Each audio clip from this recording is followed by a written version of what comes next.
High বন্ধুরা, মহারাজ পাঠশালার GK master ক্লাসে সবাইকে স্বাগতম।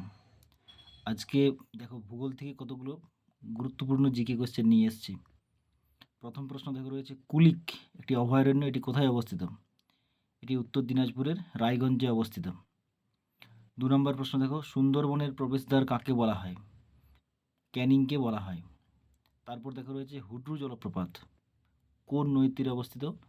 সকলে জানো সুবর্ণরেখা নদীর তীরে অবস্থিত বা নদীর উপর অবস্থিত, ঝাড়খণ্ড রাজ্যে পড়ছে। তারপর দেখো কোন উপকূল অঞ্চলে বছরে দুবার বৃষ্টিপাত হয়?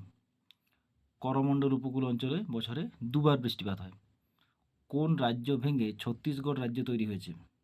দেখো মধ্যপ্রদেশ রাজ্য ভেঙে ছত্তিশগড় রাজ্য তৈরি হয়েছে। আন্দামানের উচ্চতম পাহাড়ের নাম কি? স্যাডেল পিক, এর উচ্চতা 737 মিটার। ত্রিপুরা রাজ্যে কোন জনগোষ্ঠীর মানুষ বসবাস করে? দেখো চাকমা জনগোষ্ঠীর মানুষ বসবাস করে। 8 নম্বর প্রশ্ন পৃথিবীর বৃহত্তম নদী দ্বীপ বা নদীচর কোনটি? উত্তর হবে মাজুলি দ্বীপ, এটি ব্রহ্মপুত্র নদীর উপর অবস্থিত। পরবর্তী দেখো প্রশ্ন মরুস্থলী কথার অর্থ কী? এর অর্থ হচ্ছে মৃতের দেশ। সর্বাধিক জনবিরল কেন্দ্রশাসিত অঞ্চলটির নাম কি? এটি উত্তর হবে লাক্ষাদ্বীপ। ঠিক আছে বন্ধুরা, আজকে এই পর্যন্তই।